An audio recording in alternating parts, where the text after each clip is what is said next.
할렐루야. 네. 지난 부흥회 때 또 강상 목사님께서 애국과 가나안 땅에 대해서 정말 좋은 말씀을 전해주셨는데, 오늘 저희가 이 신명기에서 기록되어 있는 애국과 가나안 땅의 특징을 통해서 공급하시는 하나님이라는 제목으로 함께 말씀을 나누려고 합니다. 오늘도 이 말씀의 제목과 같이 공급하시는 하나님의 은혜를 누리며 나아가는 귀한 새벽의 시간이 되어지길 원합니다. 오늘 본문에서는 내가 들어가 차지하려는 땅은 내가 나온 애굽 땅과 같지 않다고 하시면서 애굽과 가나안 땅의 특징에 대해서 설명을 하고 있습니다.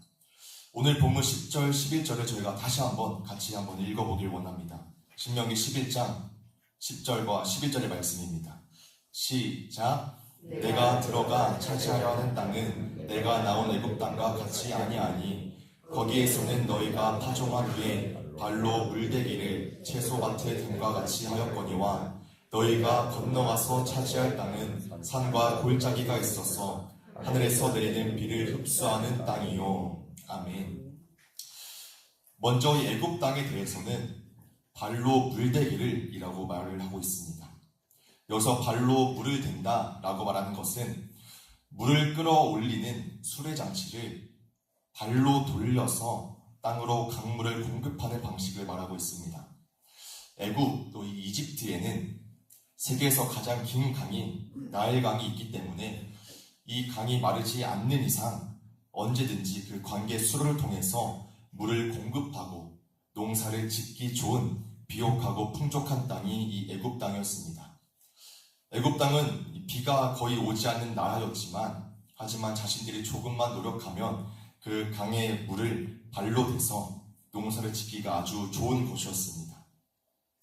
하지만 반면에 가나안 땅에는 나일강이 있는 것도 아니고 또 어떤 농사짓기 좋은 비옥한 땅이 있는 것도 아니고 11절 말씀에서 산과 골짜기가 있다고 기록되어 있습니다. 산과 골짜기만 해도 농사를 짓기 어렵고 밑에 있는 강물을 떠오기도 어려운 장소인데 심지어는 하늘에서 내리는 비도 흡수하는 땅이라고 말하고 있습니다. 여기서 흡수하는 이라는 말은 히브리어 원문을 보면 하늘로부터 내려오는 비를 마시는 땅이라고 되어 있습니다. 하늘이 열려서 비가 내리면 풍성하고 비옥하지만 하늘이 닫히고 비가 안 오면 아무것도 할 수 없는 땅이라는 것입니다. 그렇기에 이 가나안 땅은 비에 대한 의존도가 매우 높았고 또 씨를 심는 파종기와 곡식을 거두는 추수기에 내리는 이른 비와 늦은 비는 매우 중요한 것일 수밖에 없었습니다.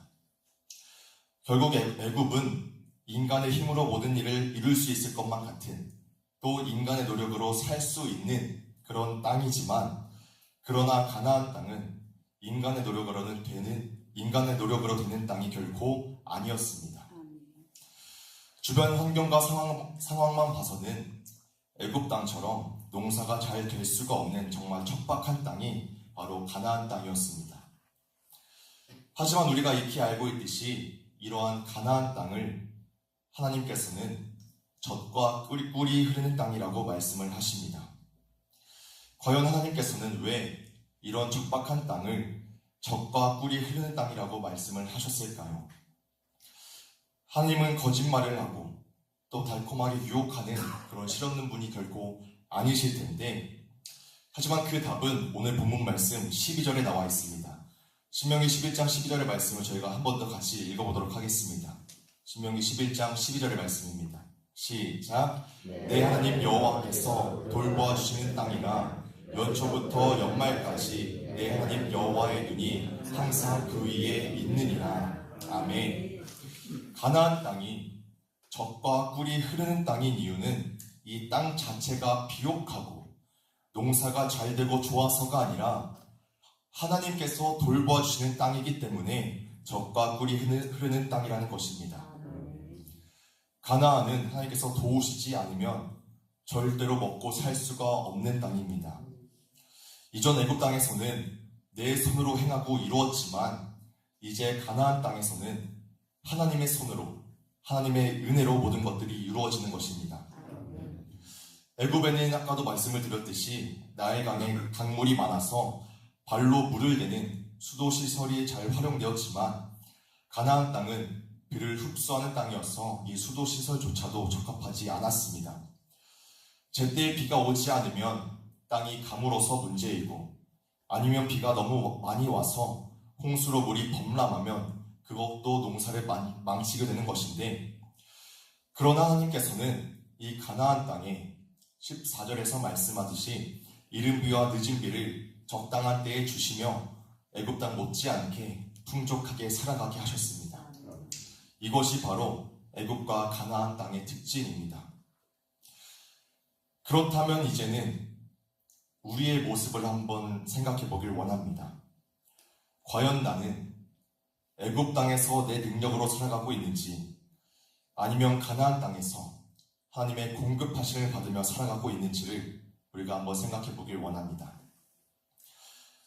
제가 이전에 설교를 한 것 중에 우리는 하수성가의 사람들이라고 말씀을 전한 적이 있습니다.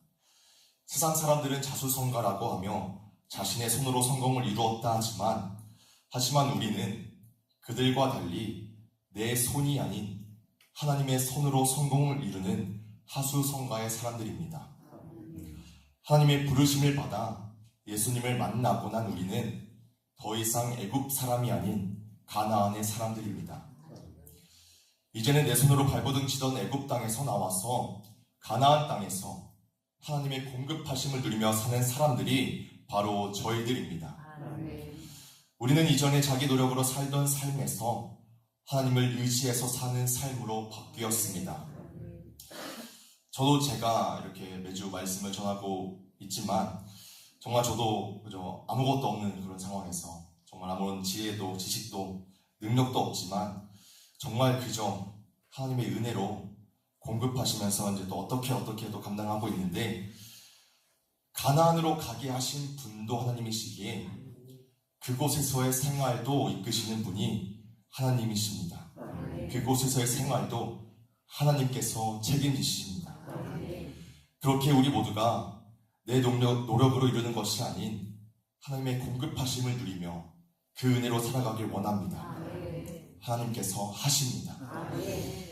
하지만 그 가운데 우리가 그 공급하심을 누리며 살아가기 위해서 해야 할 것이 한 가지가 있습니다. 그것은 바로 순종입니다. 신명기의 말씀을 보면 많은 복들을 줄 것이라고 많은 말씀에 기록이 되어 있는데, 그 전에 항상 나오는 말씀이 하나님의 명령을 잘 지키고 순종하면 그 복을 얻게 될 것이라고 말씀을 하고 있습니다. 우리는 살아남기 위해 생존 경쟁을 해야 하는 사회에서 살아가고 있습니다. 각자가 살 길을 찾기 위하여 자신들만의 길을 찾고 있지만, 하지만 우리들에게는 분명하고 확실하고 유일한 길이 있습니다. 그것은 바로 하나님을 사랑하고 믿고 의지하며 하나님의 말씀에 순종하는 삶을 살아가는 것입니다. 이것이 바로 척박한 환경에서 하나님의 은혜를 체험하며 아름답고 풍성한 삶으로 행복을 누리는 비결입니다. 이 중요한 교훈을 우리에게 주시기 위해서 하나님은 자기의 백성들을 광야를 지나며 가나안으로 보내신 것입니다. 우리의 삶에 여러 힘들고 어려운 일들이 있다면 이러한 환경으로 인하여서 하나님께 더 가까이 나아가고 겸손하여 주님을 의지하는 기회가 되길 원합니다. 그 어려운 시간들 속에서 내 능력으로 해결하고자 발버둥 치는 것이 아니라 하나님의 말씀에 순종하고자 죽기 살기로 애쓰고 발버둥 치고 있다면 합력하여 선을 이루시는 하나님께서 결국 가장 좋은 길로 인도하십니다. 결국 모든 것을 승리하신 그분과 함께 우리도 승리케 하십니다. 하나님께서는 오늘 본문 이전과 이후 말씀에서도 분명하게 말씀하고 계십니다.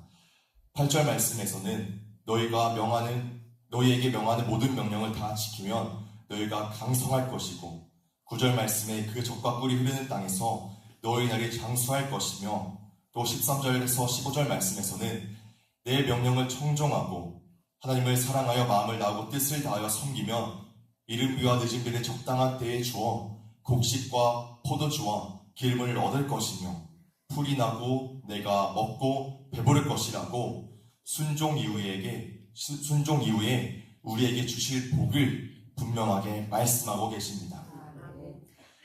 하나님께서는 사랑하는 자녀들이 복을 누리며 오래오래 기쁨으로 행복하게 살아가기를 원하십니다.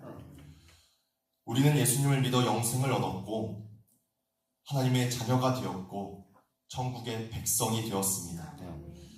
우리가 우리에게 보장되어 약속된 이 복을 누리는 방법은 단 하나, 하나님의 말씀에 순종하는 것입니다. 이것이 승리하는 삶의 비결이며 행복의 길입니다. 이스라엘 백성들을 통해 우리에게 주는 교훈은 하나님의 말씀에 순종하면 이겼고 불순종하면 참혹한 패배를 했다는 것입니다. 우리에게 명하신 하나님의 말씀에 순종하며 그 안에 거할 때에 연초부터 연말까지 하나님의 눈이 우리를 떠나지 않으시고 함께 하십니다. 정말 우리 모두가 하나님의 말씀에 순종하고 청종하여 하나님께서 약속하신 복을 누리는 믿음의 승리자가 되길 간절히 소망합니다.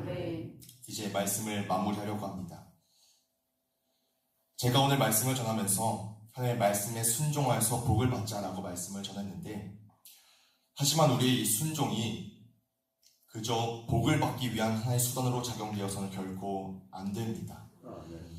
이게 기복주의 신앙의 것일 텐데, 우리의 순종은 복을 받기 위해서 하는 순종이 아니라 순종해서 얻는 복을 받기 이전에 이미 하나님께서 우리에게 주신 은혜와 복이 있고 그 은혜가 너무나도 크고 감사하기에 우리는 그것을 감사함으로 순종하는 그런 순종이 되어야 합니다. 다시 말씀을 드리자면 복을 받기 위해서 하는 순종이 아닌 우리가 이미 받은 은혜에 감사함으로 순종해야 한다는 것입니다. 우리는 땅에서 강성하고 장수하고 배부르기 이전에 영혼 구원이라는 놀라운 은혜를 받은 사람들입니다. 죽을 수밖에 없는 이 죄인을 단 하나뿐인 독생자 예수 그리스도를 이 낮은 땅에 보내셔서 우리를 위해서 대신 죽으시고 다시 살아나셔서 우리 또한 다시 살아나게 하신 그 은혜를 우리는 그저 감사함으로 순종할 수 있어야 합니다. 우리 모두가 이 마음으로 하나님의 말씀에 순종할 수 있길 원합니다. 사실 아무런 보상이 없어도 우리가 하나님의 말씀에 순종해야 될 이유는 충분한데, 하지만 하나님께서는 우리를 정말로 너무나도 사랑하셔서 순종 이후의 복도 예비해 두셨습니다. 그렇게 우리 모두가 하나님의 말씀을 은혜의 감사함으로 순종하여서 가나안 땅에 그 예비하신 모든 복, 공급하시는 놀라운 그 은혜를 누리며 살아가는 저와 모든 성도님들이 되시길 주님의 이름으로 간절히 축복합니다. 함께 기도하도록 하겠습니다.